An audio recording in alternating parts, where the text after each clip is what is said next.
Okay. Okay, we're on. Let's see. The bells in my church are already ringing. The most religious city in Braga. Yeah. In Portugal. No, in Portugal. Yes. In Portugal. The oldest city in the country. Yeah. Interesting. where the kings were married. Yeah.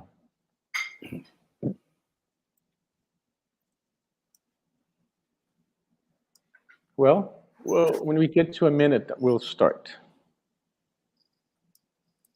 Pessoal, eu estou só esperando completar 1 minuto da transmissão, certo? E a gente começa.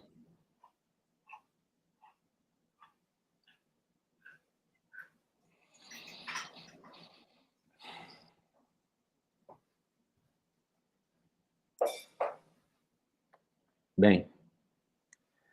Boa tarde, todo mundo. Boa tarde. Hi, Alex. Hello. Hi, Angela, tudo bem? Oi, tudo bem, Christian? Olá. Tudo ótimo. Obrigado. Hoje é o 4º dia do Festival Transatlântico e hoje nos traz um desafio peculiar, né? A gente vai conversar com a Angela em Braga, em Portugal, o Alex Webb no Nordeste dos Estados Unidos, em Cape Cod, né? E eu aqui em Salvador, Bahia. A gente está fazendo literalmente um transatlântico, né? Um triângulo, inclusive, né? Um triângulo, E, olha, para mim, é um prazer enorme estar aqui falando com vocês dois, principalmente o Alex, que para mim representa o início, sabe, de toda a minha percepção como fotógrafo, né? Mas antes eu vou fazer só uma breve apresentação, se é que isso é necessário, né? O Alex Webb é de São Francisco, né? Nascido em 1952, membro da Agência Magnum, um dos grandes, maiores fotógrafos documentaristas, né, em cor da atualidade, né? E ele já publicou inúmeros livros, das quais eu tenho praticamente todos, né? Que é Violet Isle, né? Under a Grudging Sun, que foi meu primeiro livro, Hot Light, Half-Made Worlds, que na verdade é Luz Quente, Mundos Construídos à Metade, né? From the Sunshine State, né? Que é, bem, a tradução literal do terreno ensolarado, né? É sobre a Flórida. Crossings, que é sobre a fronteira dos Estados Unidos com o México, né? E O Sofrimento da Luz, The Suffering of Light, que também é outro livro fantástico. E é isso. Então, assim, a gente vai... essa entrevista vai ser em inglês, basicamente, né? Novamente, nossa proposta é de ser um festival internacional, ou seja, a linguística não deve ser uma barreira, né? Deve ser, inclusive, uma inclusão. Então, a gente vai tentar traduzir na medida que for possível, né? Mas que a linguagem devagar, palavras claras, eu acho que todo mundo vai conseguir acompanhar, né? So, Alex, welcome. Thank you. Thank you. I'm delighted to have you here, really. Well, nice to be here. Yeah, you know, Angela, I was saying in Portuguese that we have this peculiar obstacle of trying to translate from English to Portuguese, but, you know, speaking slowly and clearly, I think everyone will hold on. And for me, in particular, it's very, very, very honoring to have you here because your work together with Miguel Rio Branco and my father composed like Santíssima Trindade, you know, in my perception of photography and documentary photography specifically, of composition, of shadows, and, you know, how to approach angles and et cetera, et cetera. I have all your books, and I remember that my first book that I got from you was actually my first photography book at all, you know, of all of the books that I have, thousands of them. I actually have two of them. I bought once a signed copy later on eBay, and you know, it's just a real honor because the first book that I bought was Under a Grunging Sun. Mm-hmm. And I remember clearly bringing it here to Brazil. I was 17 years old at the time, coming from Denmark. On my way to Brazil, I passed through New York to get some equipment, you know, and things like that. And at the MoMA store, I bought that book. It was my first book, and I remember clearly, you know, the long conversations that I had with my late grandfather, who was a sculptor and painter. You know, how he was mesmerized, you know, of the colors, the angles, the deepness of the shadows of your pictures. And I remember him clearly, you know, putting a question mark on, you know, your artistic background. You know, this man must have a painter background. He must have an artistic background. Mm-hmm. And, you know, I would like to start, my first question is, you know, what's your background? How did photography come into your life as not so much as a profession, but as a person? Sure. As part of your soul? Sure. Well, you know, he's right. I mean, I did not go to an art school, but I come from a family of artists. My mother was a sculptor and a draftsman. My father never sort of fulfilled his wish to be a novelist, but he became an editor, a publisher, a secretive fiction writer, and an occasional photographer. My brother's a painter, teaches at Pratt in New York. And my sister, who thought she was going to go into science, ended up being an ornithological illustrator, as well as an author of several illustrated children's books. Mm-hmm.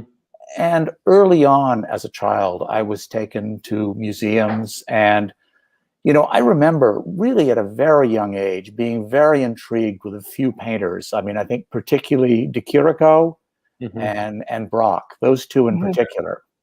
And, you know, I knew nothing about surrealism or cubism, but clearly those images have remained in the back of my mind ever since. In terms of photography specifically, I learned photographic technique early on from my father when I was about 10, but I didn't really like the smell of the darkroom very much, so I didn't embrace it initially. That's why you started photographing in color. There you go. Yeah. But, you know, and I sort of fiddled around with some other things. I did make some awful paintings and some even worse sculptures and some sort of pathetic little home movies that starred my brother. But at about 15, I came back to photography, and somehow something clicked. Something about walking the streets. I was clearly inspired initially by some of Cartier-Bresson's work, some of Robert Frank's work, maybe a little Ray Metzger too. And I started walking the streets of Brattleboro, Vermont, which is near where I went to school, and Boston, which was, you know, where my family lived.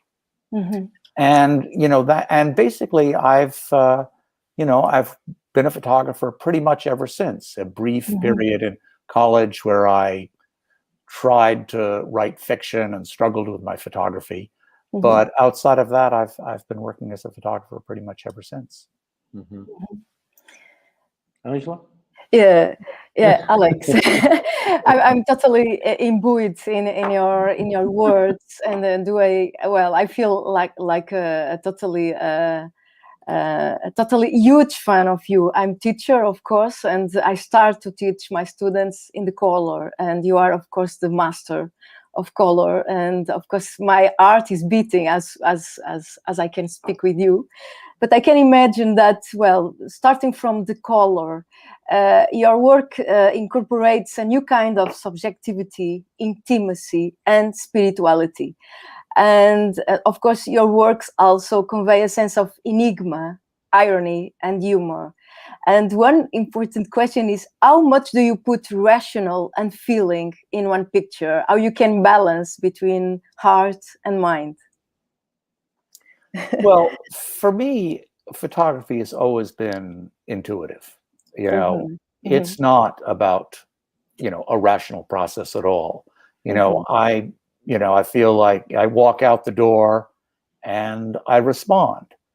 Clearly, I probably have some ideas, but the most interesting ideas that come out of my pictures are ones that come out of the experience of photographing, from the sort of, you know, the actual physical nature of the world. Wonderful. So it's like a kind of flaneur in the streets. Yeah, to some extent. Yeah. To some extent.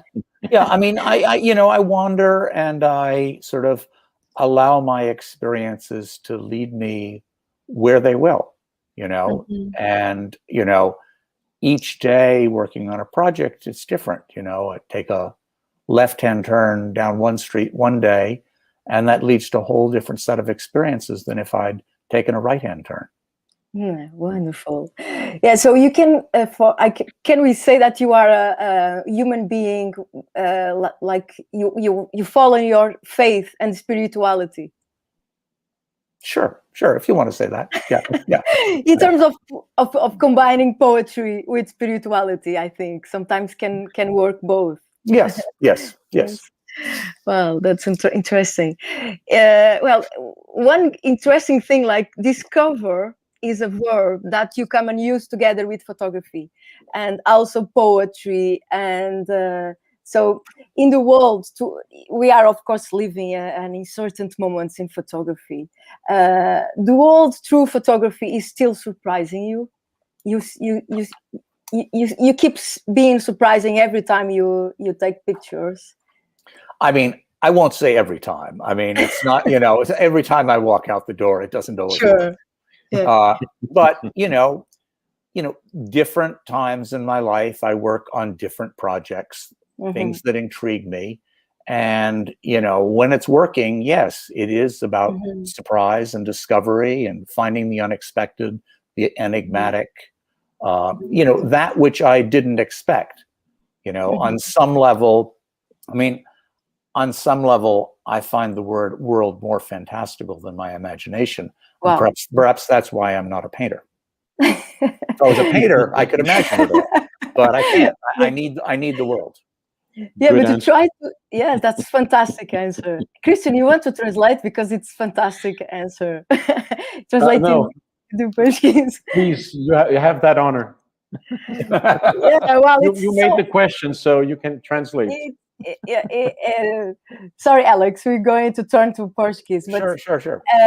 É tão difícil traduzir, não é, a nossa experiência com o lugar, com o tempo, no seu caso, com a cor, com a luz.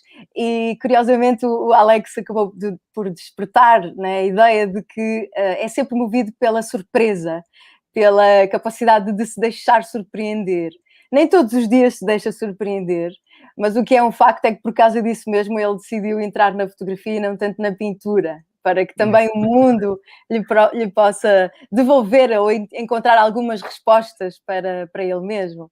Bom, não foi mais ou menos uma tradução, não é, Cristian? Não, mas ele falou que respeita mais a palavra mundo do que como é que foi? É por isso que ele não virou pintor, né? Exatamente, ele respeita muito mais a fotografia do que a pintura. Yeah. Alex, yes. Go ahead. Go ahead. I can wait.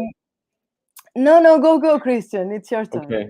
Alex, you know, I want to make a question related to this book. You know, it's this book, I have, you know, eaten up this book, you know, from the inside out.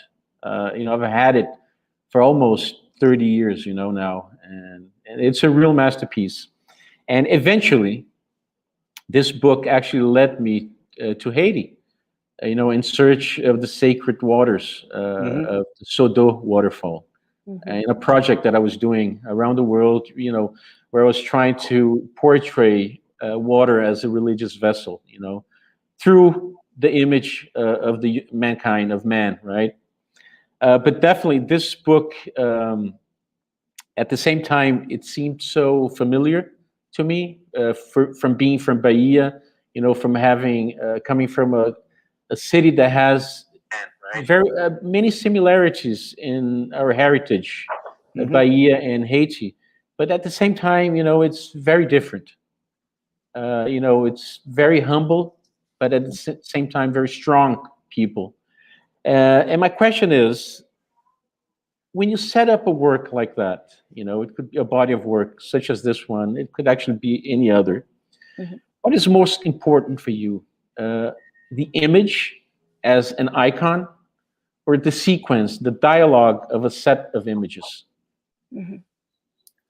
For me, I think it's both. I think that in almost all my projects, there have always been a certain few key images. I mean, I don't know, maybe in Under Grudging Sun, there are 8 or 10 key images that I feel are the most special images as individual images. But I'm also very, very concerned with the book as an experience unto itself as well. An experience that is not just, you know, a portfolio of pictures, but a book that has a kind of movement, a sense of pace, and goes from one thing to another. And all the different books that I've done, whether they're my individual books or the 5 collaborative books that I've done with Rebecca, my wife, each of them has a different kind of structure, really almost a different kind of musical structure. So both are important. I wouldn't put together a book that didn't have images that I felt strongly about as individual images, but at the same time, I care very much about how the book flows and how it moves. Should I translate? Ok. Bem, a minha pergunta foi, eu me baseei no livro, né, Debaixo de um Sol Escaldante, que seria a tradução desse livro, né, Ângela? Sim, Ana. E falei como esse livro foi importante, como eu já, enfim, pesquisei esse livro profundamente, tenho ele há mais de 30 anos, mas que minha pergunta era o que era mais importante para ele quando ele está trabalhando num projeto como esse ou qualquer outro livro, se ele foca mais na imagem individual ou no conjunto, né, das imagens, do diálogo entre as imagens. E a resposta é o que eu imaginava, né, ambos, né. Para ícones, ele pensa, assim, no sentido de imagens individuais, ele até concorda que a força da imagem individual se destaca, né? Mas que no conjunto, em trabalhos de livro, etc., né, os livros colaborativos que ele fez também, o conjunto e o diálogo entre as imagens é tão importante quanto. Angela? Thank you. Alex, it looks like a ping pong game. Yeah. And I'm the ping pong ball. Well, but it's so interesting because in a way we are entering already in the storytelling. Like, you are a storyteller, and I believe so. In a way, you are holding a camera in one hand. In the other hand, you have your art, which is really fantastic because I think you discover yourself as a human being when you discover, of course, the light and color, which was really fantastic. I don't know if you agree with this sentence, but I think it's changed. Photography is also changing you as a human being. Can you please comment? Sure. Look. I think that my experience as a photographer have transformed me utterly. I mean, I think that, you know, in 1975, I was sort of I was struggling with my black and white work. And I went to Haiti and I went to the US-Mexico border that year. And those trips really transformed me, not just as a photographer, but as a human being.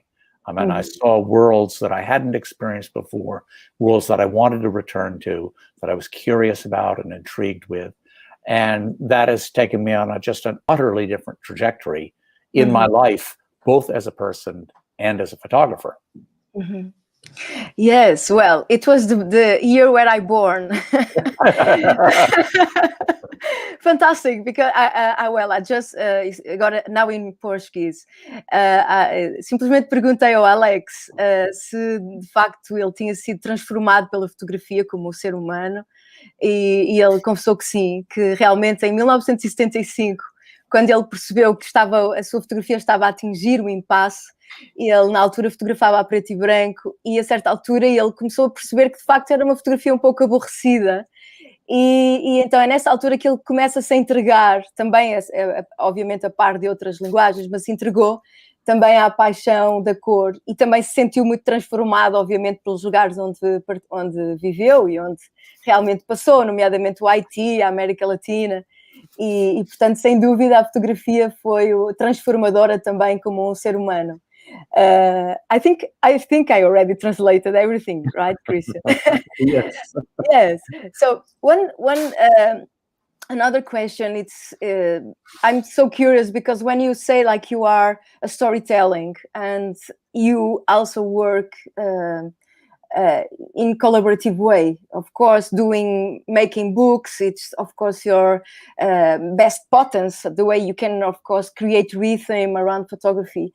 And my question is regarding your connection with your partner in crime, like Rebecca. Mm-hmm. So how you deal with everything, being your love, and of course in another situation, how you can create, of course, a unique work, and how you both react to the world in different ways, because I'm sure both react in different ways of the same situation. Sure. Well, when we first got together, we did not think that we would collaborate at all.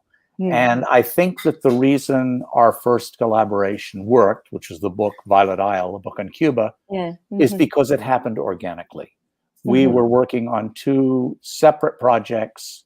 I was photographing in the streets of Cuba. Rebecca had discovered all these unique collections of animals all over the island. And so we had these two projects we were working on separately for 15 years. And then somehow we hit on the notion of putting the work together. And as we began to interweave our pictures, we began to see that the photographs began to speak to one another in interesting ways. And different kinds of meanings began to emerge. And we began to realize that we were making a more multi-layered portrait of the island than either of us would have on our own. And so we put it together. But it was a huge surprise. But it was also very, very exciting. I'd never done anything like that before. I mean, it was as surprising and exciting as bringing out my first book. That was, it was great. It was wonderful. It's so magic because we can find, of course, the spirit of duet, which is already a rhythm. So right, exactly. Yeah, she is wonderful, of course, and regards to, of course, to Rebecca. I will give her your regards. Absolutely.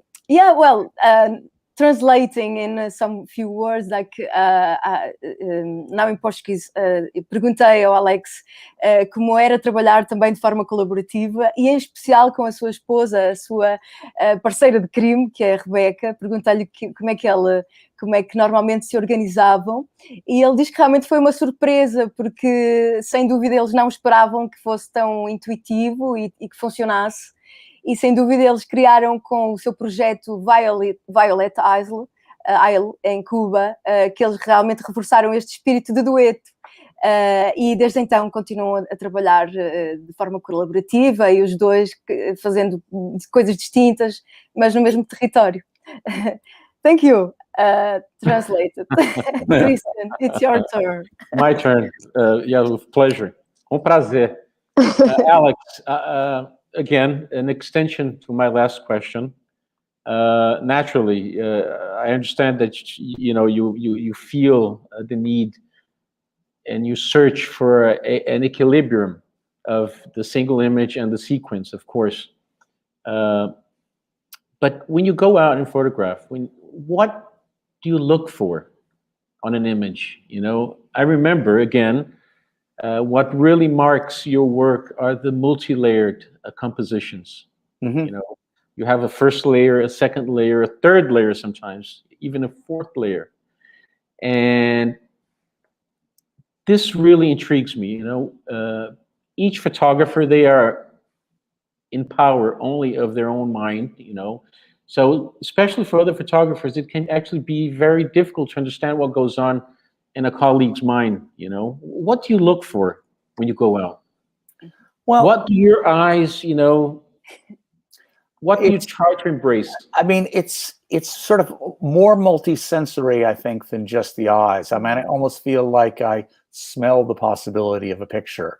And sometimes, sometimes the situation will be there immediately and I start photographing. And other times there's something that intrigues me. There's some shaft of light or some object or something that sort of makes me stop and wait and wonder about whether there's something there.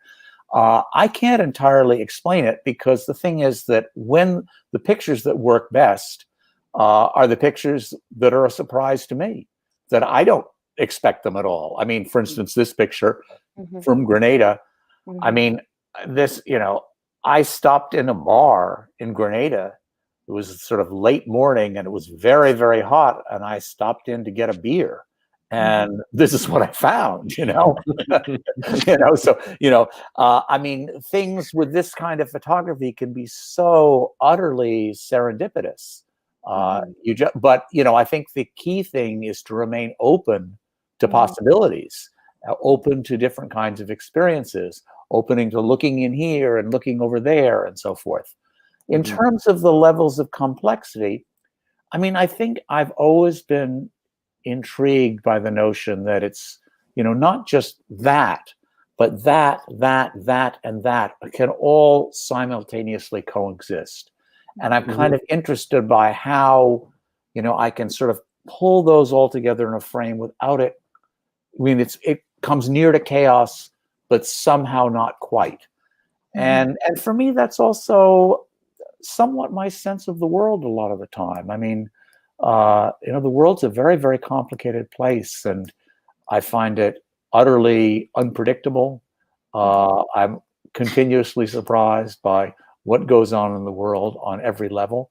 And so I sort of feel like my photographs are sort of an acknowledgement of that. They're just sort of saying, oh, okay, the world's complex, and they're really sort of like questions about, what is the nature of this place? One more question that actually has appeared 3 times. Wow. What do you look for, the shadows or the light?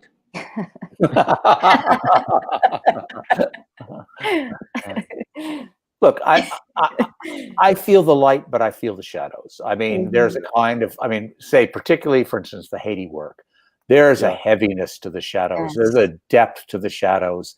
I mean, there's almost a sense of violence to the shadows, which I think goes hand in hand with that particular project because of the nature of what was going on in Haiti at that time. But where the light hits, where those highlights are, is obviously critical to me too. Yeah. Angela? Wow, that's wonderful. A wonderful answer. Your images, Alex, of course, they are so vivid. They are full of beauty, desperation, exuberance. And of course, there are some violence inside of them. But there is more than violence. There are also contemplative purpose. And of course, you have been traveling all over, especially Mexico, Caribbean, Africa, and Asia. And your images are unified by the concern of the mystery, the sense of mystery, and also, some tensions. And all these verbs and adjectives, they belong, of course, to Brazil, and they of course are the portraits of Brazil. Can you describe how was your experience in the tropics in the country, and do you find some differences and similitudes between these both countries where you cross in your work? Well, there are certainly similarities and there are certainly huge differences. And, one looks, it really depends on one's stance in terms of what one is looking for. Obviously, there are huge cultural differences between, Haiti and Mexico and Brazil and Jamaica and so forth. At the same time, there are some constants that run through them. If we're talking about the light, most of these countries that we're referring to are places where I think brilliant color seems somehow embedded in the culture. Sure. That there is a feel for color color in the United States, I think, is used to advertise. more than anything else, you know. Whereas color seems to be part of the soul of Haiti. It's part You know, of the soul, definitely. yeah, you know, and that's really different, and that's been interesting in terms of trying to photograph the United States, which I've been trying to do lately. You know, to how to deal with that and what that means and so forth. You know, obviously there are certainly, as Christian has pointed out, there are certainly kinds of historical links between, say, Brazil and Haiti, with you know, both having begun as slave states.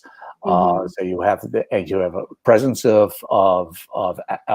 people who were originally Africans, but they've evolved utterly differently historically. They're very, very different countries, obviously, at this point. So it's both. I mean, there are similarities and there are differences. Talvez agora, só para traduzir. Eu não consigo traduzir isso, não. Já me perdi na sucessão de falas. Eu já nem sei que língua estou, não é, Cristian? Eu questionei o Alex sobre se há realmente diferenças e similitudes entre os países que ele tem cruzado, porque ele tem vindo, obviamente, a passou pelo Haiti, pelo México, e perguntei-lhe o que é que teria de diferente relativamente aos países como o Brasil, o que é que teria sido a sua experiência. E ele, na verdade, disse que mais do que a cor que ele tem encontrado nos Estados Unidos, que é uma cor muito baseada naquilo que é publicidade, nesses países sente-se que a cor é muito mais parte da mente, mais parte do coração, e portanto é sem dúvida é isso que o faz atrair e apelar para os trópicos, e portanto eu penso ter traduzido assim em síntese. Excellent translation. Alex. You know, if you look at my first two books, I think you will see really the difference in that the first book, Hot Light Half-Made Worlds, was a poetic exploration of light and the sensations and the moods that I found in, quote unquote, the tropical world. Whereas Under a Grudging Sun is very specifically Haiti. You know, it is, what that depicts there is very unique to Haiti. I'm not saying that the light is unique to Haiti, but what's going on and the nature of that book, it is very much Haiti. So those are two, you know, those books, one reflects the similarities and one reflects the differences. Yeah, like color and light and shadow. You need both. It's true. Wonderful. But normally when you are crossing some from the borders, because of course your work is based in borders, do you also use poetry and literature, and you bring some books to you let be involved by influences of the country, or song, or music? Sure. No. I mean, you know, in college I studied literature. And there have been certain, particularly novels, that have been very key to me in terms of inspiring me on certain projects. I mean, I think that my first trip to Haiti was inspired in part by reading Graham Greene's The Comedians, which is a novel set in Haiti. Certainly my Latin American work, you know, definitely owes you know, a kind of debt to the magic realist novelists. I think of Garcia Marquez or Vargas Llosa. You know, I've always thought whenever I was working in Mexico, I was often reading Octavio Paz. So yes, literature is always been very, very important to me. Great. Eu perguntei ao Alex se realmente ele, na verdade, se deixava influenciar pela literatura, e ele naturalmente diz que sim, com certeza, não só pelo Graham Greene, creio que foi exatamente o Graham Greene, mas acima de tudo também o Gabriel Garcia Marques, no caso da América Latina, Otávio Paz, e portanto, sem dúvida que são para si suas influências. Ele estudou literatura e portanto faz dele também um autor completo nesse sentido. Christian. Yes. Well, you know, I actually have to command the cockpit from here. So I might seem a little bit, you know, out at some point, you know. Yes, but I have a question, Alex. How do you see, you know, where do you see photography evolving to? Definitely, I think we have had a big change, you know, in our perception of photography since the advent of 35 millimeter photography, Second World War, and then in the early 2000s with digital photography. And then, with the smartphones, the image has become an overwhelming aesthetic of the world that we live in. Where's the border? What differentiates, the artistic photography, and what perpetuates the real photography from all that's being, processed by the gigabytes, terabytes? Well, for me, it's all about individual vision. It's how a specific human being perceives the world in some interesting way. And, whether that has to do with what they choose to photograph, usually at least part of it is how they choose to photograph it. I'm interested in photographs that take me somewhere where I haven't been before, where I discover something new, something different. I don't discover something different when I see, the millions of Instagram pictures scrolling across the, across the internet. But every once in a while, you see something that is an interesting perception, Yeah. Okay. And I think for me, it's always been that way. I mean, from the very beginning, the photographers that have always interested me are photographers who perceive the world in a way that I find interesting. Okay. And what are you working on now? Interesting question. Yeah, because I've been basically sequestered here in Massachusetts on Cape Cod for about a year. I've been to New York a couple times, and I've done a little bit. I've done some assignments in the Northeast of the United States by car. But basically, what I was working on before the pandemic hit was a series of photographs of American cities, and I sort of, and I was sort of part of it is sort of struggling to figure out my feelings about this very, very complicated country that I live in. But that stopped with the pandemic. I'm not rushing around the United States, staying in motels and photographing. Here on Cape Cod, interestingly enough, I've been going out and wandering the beaches with a medium format panoramic camera. Wow. Taking photographs that have almost no people in them whatsoever. The colors tend to be somewhat muted because up here, the only time you get sort of real color is when you have sort of remarkable light. Most of the time it's blue and gray and brown. And Rebecca and I actually have been working on a joint project here. She's been photographing in this house that we live in, which is a sort of glass enclosed house. And she's been photographing sort of the waves of light passing through it during the waves of the coronavirus while I'm photographing the waves on the beach. And we've started to put together a book dummy, and we've actually publishers are going to publish it early next year. It's a book called Waves, and it interweaves these pictures of mine of the beaches with hers from around the house, as well as some of her writings. I think it's very beautiful. I don't know what people who know my work will make of it, because it's a whole new direction. But I do have to say, the one thing that I think does link the work with my work in general is that there is something often slightly enigmatic about some of the pictures. Yes, they're landscape pictures, but there's often something a little odd about them. So you'll have to wait and see the book. I'm so curious. Yeah. Are you struggling to put the human feeling into a square or a panoramic? No, look, the panoramic, for me, the panoramic is really interesting here because it feels right. I feel like, I don't know, it's sort of, there's that line of the sea and the sky, and, again and again and again, I keep, I mean, what's very strange about this project is that I'm mining the same places again and again and again. I mean, when I wander, say, photograph of Mexico, I wander all over Mexico. But here, I'm probably visiting, 5 or 6 beaches, and that's it over a year. And that's that's really strange for me.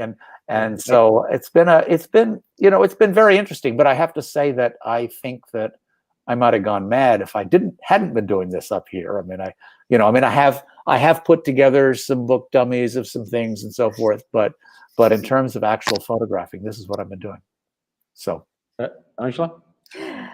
Wow, it's so great that you are keeping with great spirit and keeping photographing. And do you think you are returning to your roots and your basics of your humanity, or do you think?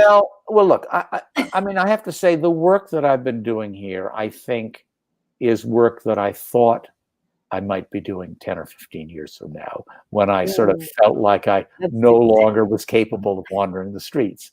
But this year I wasn't able to wander the streets, so I did it earlier. So, but I mean, yeah, there's no doubt there's a strong pull that has to do with my deep feelings about this particular part of the world. I mean, I spent every summer here for most of my childhood. So, and it's been really exciting that Rebecca and I have been able to again do something together. That's fantastic. Yeah. So it's in a way it's the positive thing of the 2020 of the after pandemic. Do you think the pandemic will change a little bit your way of looking to your world? I don't know. I mean, I think that I think it'll, I mean, I do expect, fairly soon to start photographing American cities again. And I don't know how that will go. I mean, you never know what's going to happen with a project, because, start a project and you're starting a journey, but you don't really know where the journey is going to end up. So, I mean, I have a lot of questions about it and some concerns and some anxieties. We shall see. But I was already having some concerns and anxieties with regard to the work of the cities in general, because dealing with, the U.S., which is so different in so many ways than many of the places that I've been photographing, and trying to make sense of, not just, the different kind of color here, but, photographing a Protestant capitalist country versus, say Mexico, which is, a Catholic indigenous country with a communal sense. It's very different. And so so it's been very interesting, and it's been a challenge. But I kind of feel like it's time for me in my life to deal with these challenges, to deal with trying to think about my own country again and make sense of it. I mean, for 35 years, I wandered the world. I mean, when I started working in Haiti and along the U.S.-Mexico border in 1975, it was right after Watergate. It was not long after the 60s. And I didn't want to deal with the United States, And when I discovered Mexico and I discovered Haiti, I thought, gee, these are fascinating places. I want to spend more time here. And for 35 years, I did that. And now I'm coming back, and we'll see what happens. Yeah. What a long journey, right? Yes. It's been almost 50 years, right, Alex? 50 years. Yeah. I mean, it depends on when you date your date of when I started, but Sis baby. No. But I mean, I started photographing somewhat seriously in high school, probably about 1968 or 1967. So yeah, it's been a long time. Long time. And of course, all the time with the same hunger to get more image, to get more results, to discover the world. The excitement is still the same. The excitement is there. It's different. I mean, I think I think the excitement of finding things in the United States is the fact that it's new and different. That, each book on some level cuts something off. I mean, I've returned to Haiti since I did the book, but never with the same passion, never with the same sense of obsession. There's something that you do a book and it puts something behind you. And that's why one has to be careful about when one decides to do one's books. That's why with my Mexico book, La Calle, I didn't do it for 35 years because I just couldn't let go of Mexico. I didn't want to stop photographing there.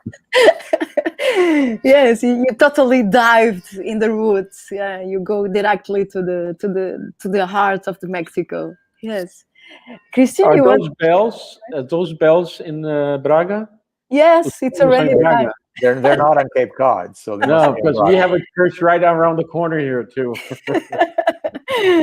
Yes, we are together with the same sense. Yeah. That's wonderful. Alex, I have another question regarding your relation to the frame, to the viewfinder. Image after image, I would say 99% of your pictures, they are done in a horizontal format. As I would say, in alignment with the human perspective. But you can, if you see Cartier-Bresson, for example, you would be the opposite. 99% are probably vertical. Maybe not that much, but he explores the vertical angle much more. Yes. Definitely, there's no right or wrong in any of them, but it's a perception. Tell me a little bit about that. Well, my joking answer is that the reason I take horizontal pictures is because my eyes aren't on top of each other. If they were on top of each other, I'd take vertical pictures. What about Cartier-Bresson then? Oh, you never met Henri? Well, no. Look, I have always seen things horizontally. Yeah. I also suspect that, my sense is that the 50 millimeter lens, which Cartier-Bresson used, is a great vertical lens. Yeah. And I tend to gravitate towards the 35, and I don't find the 35 nearly as successful vertically.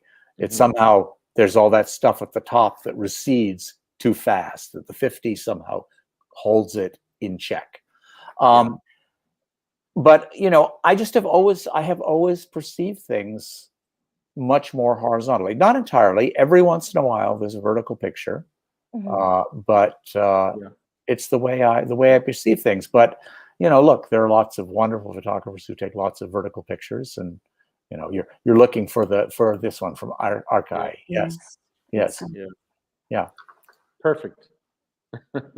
This is perfect. Yeah. Beautiful equilibrium. Yeah, it's magic. I don't have any words. Every time when I look to this picture, my heart is beating. It's unbelievable. Yeah. Well, I would, my last question, Alex, would be, you've actually answered it already. Just speaking about your relation, your movement backwards into perceiving the U.S., your country, Cape Cod, this contemplative image, photography of the waves, etc.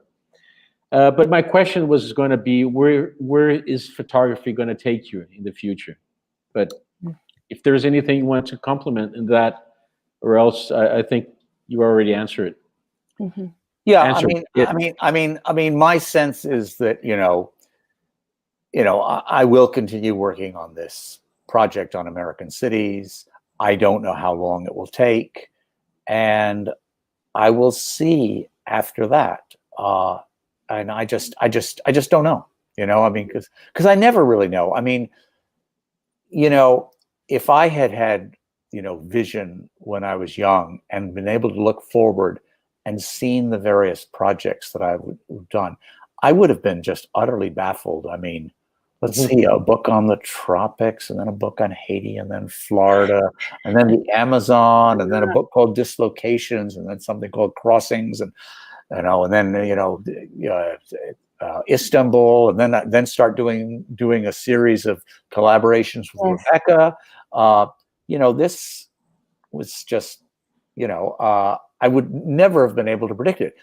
In hindsight, I understand exactly how it happened and all the circumstances that led to each of these projects. Yeah. But from, but from one stance, it's a mystery. So, what I do beyond the cities project is a mystery, and who knows what the cities project will become or how it'll become. I just don't know. Well, that's the mystery of Exactly. life, mystery of art. You let your artistic work, pace mark, what you will do in the future, which is very nice. Yeah. Well, actually, there's a question here from Juan Esteves. Is asking about the book Amazon that you published a long time ago, and how are you perceiving these sad facts that are happening in the Brazilian Amazon today? You mean you're talking about the burning of Yeah, probably, yes. Look, I mean, it's terrible. I mean, it's, unfortunately, these kinds of things are not unique to Brazil. I mean, these kinds of things are happening all over the world. And I don't know what kind of world we're going to have 50 years from now, and what it's going to be like, unless there are very significant changes on the part of human beings. Yeah. Well, this image here, it's the cover of our magazine. Well, we had it spread out. Let me see here. Very nice. I want to thank you really for letting us use your work. I think your work has been, I don't think the right word is understated. It has not been shown correctly in Brazil. I think your work has a lot in common with the essence of the Brazilian philosophy, thought, culture.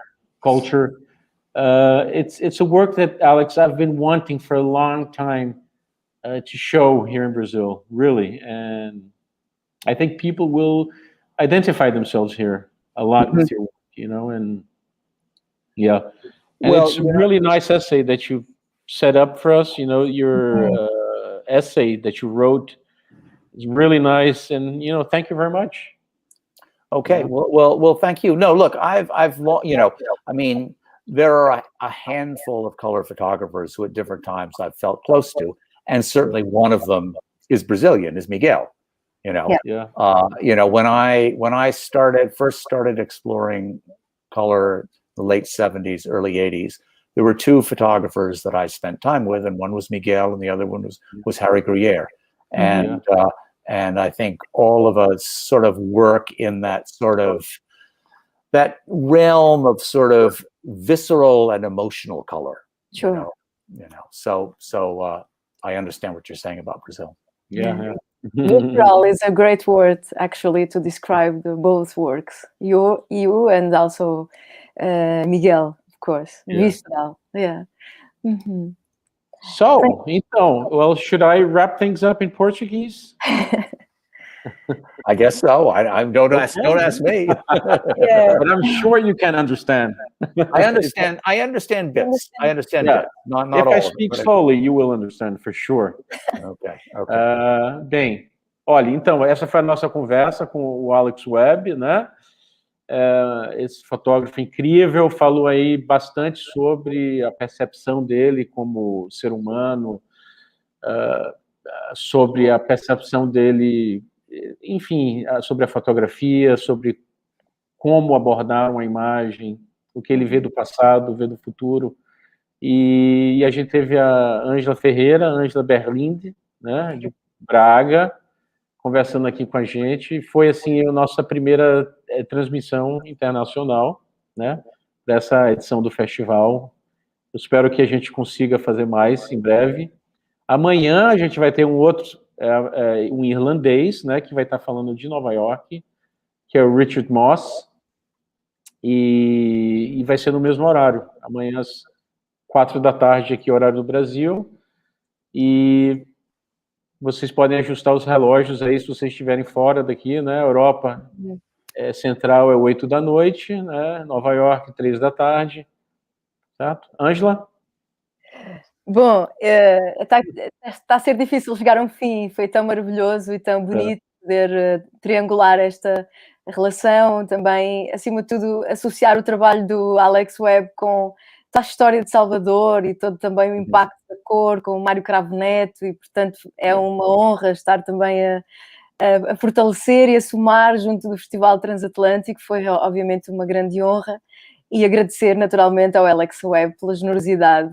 So thank you so much, Alex, for your deep generosity, for sharing your ways of visions, dreams, and actually your meaning for humanity. And it's really a fantastic journey. Congratulations for your fantastic life, of course, as a human being. Thank you so much. Yeah, well, thank you both. Good to meet you, Angela, and good to see you again, Christian. Yeah, I hope to see you very soon. I hope to see you both sometime, somehow, somewhere in this strange world. Well, I will see you very soon, I'm sure. Okay. It's a question of a few months. I'll make it up there. Okay, good. Well, give me a little advance notice. I might be here. I might be out in an American city photographing. Yeah. You never know. Or you might be on the beach. I might. We'll see. Anyway, okay. We'll see. Thank you very much. Okay. Take care. Stay safe. Thanks say a hi lot. to Rebecca. I will say hi. Bye-bye. Bye-bye. Bye-bye, Angela. See you later, everyone. Bye-bye. Okay, bye. Bye-bye.